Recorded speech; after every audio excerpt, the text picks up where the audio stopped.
nom du Père, du Fils et du Saint-Esprit. Amen. Évangile de Jésus-Christ selon saint Luc, chapitre 12, versets 1 à 7.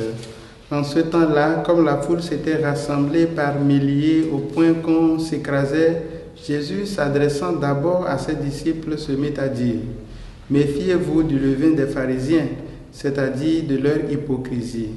Tout ce qui est couvert d'un voile sera dévoilé. Tout ce qui est caché sera connu. Aussi, tout ce que vous aurez dit dans les ténèbres sera entendu en pleine lumière. Ce que vous aurez dit à l'oreille dans le fond de la maison sera proclamé sur les toits. Je vous le dis, à vous mes amis, ne craignez pas ceux qui tuent le corps et après cela ne peuvent rien faire de plus. Je vais vous montrer qui vous devez craindre. Craignez celui qui, après avoir tué, a le pouvoir d'envoyer dans la géhenne. Oui, je vous le dis, c'est celui-là que vous devez craindre. Est-ce que l'on ne vend pas 5 moineaux pour 2 sous? Or, pas un seul n'est oublié au regard de Dieu. À plus forte raison, les cheveux de votre tête sont tous comptés.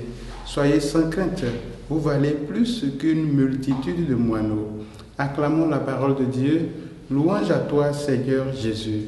Frères et sœurs, bonjour. En ce vendredi 16 octobre, le Seigneur nous rappelle que nous sommes des enfants aimés de Dieu, qui nous aime tellement, qui prend soin de nous et il ne nous oublie jamais. C'est vraiment une bonne nouvelle. Dieu ne nous oublie pas. Mais je voudrais tout doucement interpeller chacun de nous sur 3 petites choses à partir de la lecture, à partir du texte que nous avons écouté. La première chose, c'est méfiez-vous.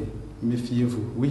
Nous devons apprendre à nous méfier parce qu'aujourd'hui, il y a beaucoup de formes de pharisiens qui nous invitent et qui nous font entrer dans leur hypocrisie. Méfiez-vous, ne vous laissez pas aller parce que ce n'est pas souvent nécessaire. D'ailleurs, toutes ces personnes vendeurs d'illusions qui vont vous dire ci et ça, en définitive, ils vous laisseront derrière et ils seront installés dans leur palais, ils auront de grands salaires, ils vont faire de grands détournements et vous allez rester dans votre pauvreté. Que le Seigneur nous aide à savoir nous méfier et à faire ce qui nous correspond au milieu de cette situation. La deuxième chose, ne craignez pas ce qui tue le corps. J'ai déjà dit plusieurs fois et je le répète aujourd'hui, notre peur réside dans la peur de la mort en réalité. Nous avons peur de mourir. Et tant que nous aurons peur de mourir, nous allons penser que demeurer sur cette terre est mieux que rejoindre le Seigneur. Mais c'est faux. N'ayons pas peur de mourir.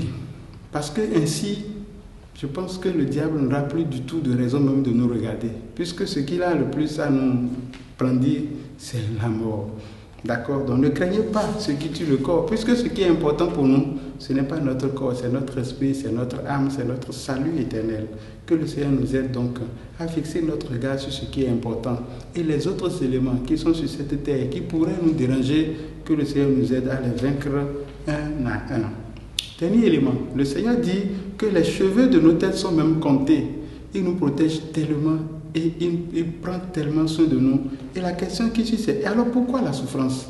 Si Dieu veille vraiment sur nous, si nos cheveux sont comptés, s'il prend si bien soin de nous, pourquoi souffrons-nous? Ah oui, mes frères et sœurs, la souffrance a un sens pour le chrétien. Ce n'est pas fortuit, ce n'est pas inutile la souffrance du chrétien.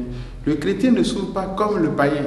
Si je suis dans un même véhicule que quelqu'un, nous faisons un accident et nous sommes blessés, s'il est païen et moi je suis chrétien, ce n'est pas du tout la même chose. L'acte est le même, la réalité est la même, mais l'interprétation est totalement différente.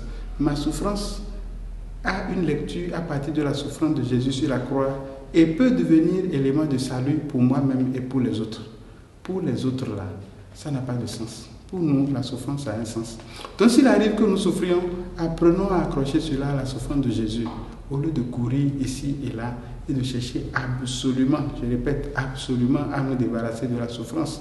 Si Jésus s'était débarrassé de la souffrance, toi et moi ne serions pas sauvés par le sang qu'il a versé sur la croix.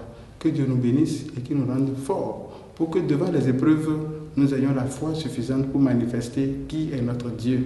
Parce que rappelons-nous très bien que l'épreuve, c'est ce qui vérifie la qualité de notre foi. Seigneur, augmente notre foi, donne-nous de vivre dans l'espérance et remplis-nous de charité pour ta gloire et pour le salut de nos âmes, toi qui vis et règnes maintenant et pour les siècles des siècles. Amen.